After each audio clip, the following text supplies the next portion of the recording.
JBNN will keep you informed. I'm Michelle Jones. Before we get into the news, please remember to like, subscribe, leave a comment, and to share the news with someone today. Now onto the news. M4 rifle seized in Kingston West operation. The Kingston West Police today seized an M4 rifle and a magazine containing 5.56 cartridges during an operation in Bentley Lane, Kingston 13. According to the police, the weapon was discovered during a targeted operation in the area. However, no arrests were made in connection with the find. Investigators say inquiries are ongoing as they work to determine the origin of the gun and whether it is linked to any criminal activity in the division. The Kingston West Police are urging members of the public to share any information that may assist their investigations. Indicom probing death of Old Harbour lockup inmate. The Independent Commission of Investigations Indicom has launched a probe into the death of a lockup inmate who was admitted to the Kingston Public Hospital, KPH. Jerome Williams, a 32-year-old laborer of Old Harbour, St. Catherine, reportedly died on Thursday. Reports said that Williams became ill while in custody at the Old Harbour police lockup.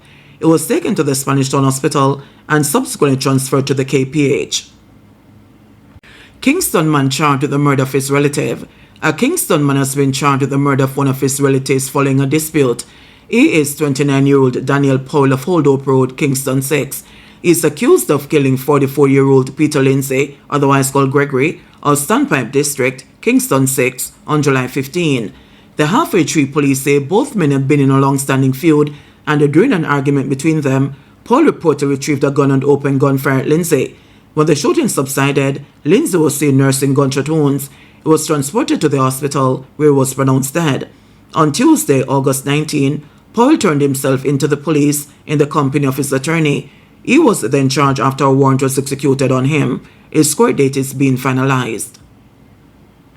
Body believed to be that of missing Vincentian woman found. The Manchester police are investigating the discovery of skeletal remains, suspected to be that of a woman from St. Vincent and the Grenadines. Chrysanta Brown, a 29-year-old entrepreneur, has not been seen since October 2024. According to reports, about 12:05 p.m. on Thursday, the police were alerted to a scene in Old England, Epping Forest, Manchester. Upon arrival of a police party, the remains were observed in a one-room structure. The scene was processed, and the remains were removed for a post-mortem examination. The Mandeville Criminal Investigations Branch is probing the matter. MP hopeful calls for a freeze on importation of peanuts. People's National Party PNP candidate for South East St. Elizabeth, Norman Scott, has called for a freeze on the importation of some local produce, particularly peanuts. His call comes as peanut farmers in Hamilton Town in the constituency say they are facing a glut in the market over the last year as homegrown peanuts are being shelved for imports. I think like peanut, which once was the lifeblood of these farmers. Today they have piles of bushels of peanuts and can't get any buyer. And what is happening?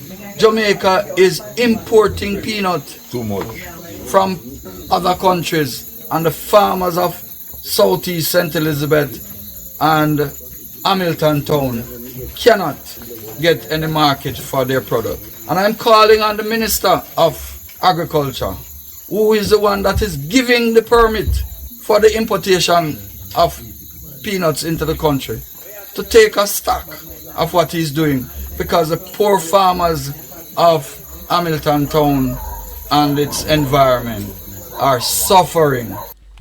20 bag of peanut, 8 months now me have it. Can't get it sale. I'm hungry nearly kill me. Meanwhile, one farmer said he has been forced to store a large amount of peanuts for months as he awaits buyers. Firefighters upset about allowance cut. Firefighters were left disappointed on Wednesday after a meeting with Commissioner of the Jamaica Fire Brigade Stuart Beckford to address remuneration took a downward turn. Firefighters from several stations, including Halfway Tree, Rollington Town and Trenchtown, were called to the meeting. Speaking in an interview, a firefighter said he was informed of the removal of the call-out allowance and the matters surrounding overtime during the meeting. Corporal Leo Bennett said the meeting ended when he and some of his colleagues began recording the session.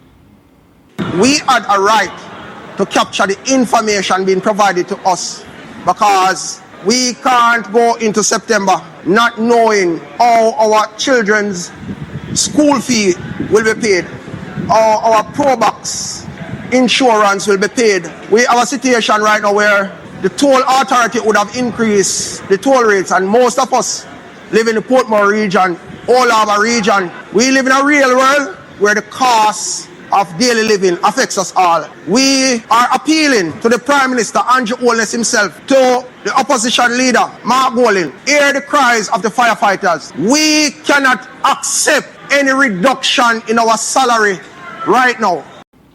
MOE using tech to transform classrooms. Once upon a time, technology in schools was seen as a luxury or even banned, depending on school rules. But times have changed. Today, from tablets to smartboards and apps that bring lessons to life, technology has moved from the sidelines to the very heart of the classroom. In this feature, we will explore how the Ministry of Education is reshaping the learning landscape through technology empowerment. Our journey begins at the Ministry's Media Services Unit, a digital production hub where everything from textbooks to teacher guides and interactive video content are created to support the nation's evolving learning needs. The ministry has several strategies for integrating technology across the system. First, the ministry developed a national ICT in education policy that provides a framework for the provision, use, and management of technology within the education system. As it relates to the national standards curriculum, we have ICT attainment targets and suggested tools for teaching and learning. As it relates to administration, there is the Education Management Information System, known as the EMIS, and that is used to support our school leaders to make data-driven decisions. As well as we provide equipment in terms of devices, internet access, and digital learning platforms to enhance the teaching and learning experience. In addition to that, over 400,000 Google Workspace accounts have been issued by the ministry, giving students and teachers access to Google Classrooms. We also have a broadband initiative, two initiatives actually, broadband and Wi-Fi. With broadband, we are providing improved internet access across the system. So approximately 723 schools have benefited from broadband. There's also Wi-Fi. We have over 323 schools that have benefited from Wi-Fi. That's in the first phase, and in the second phase we have earmarked over 696 locations that will be receiving Wi-Fi.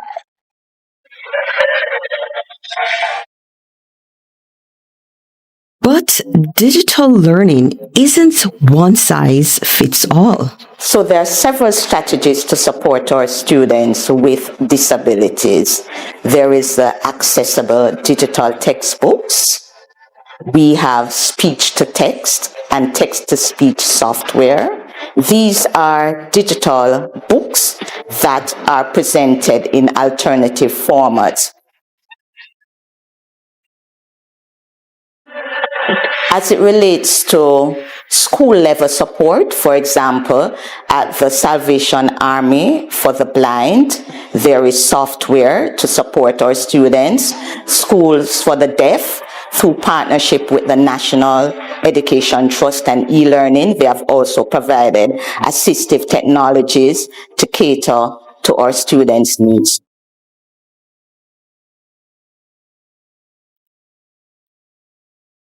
Behind every empowered student is a well-equipped teacher. Our teachers at the pre-service level, they have access to webinars and workshops, online courses, and we have collaborations with both local and international partners.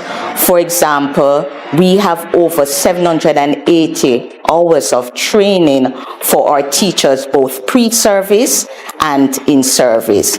The pre-service teachers, they benefit from online courses. We also support our teachers through mentoring, where we pair beginning teachers with more experienced teachers to help them to make that transition. We have also ensured that our teachers who are in practice or in-service teachers, they have access to a suite of professional development courses to strengthen their ICT skills, because we are about building a digital competent teachers throughout the system. JBN will keep you informed. Please remember to subscribe, like, share, leave us a comment, and click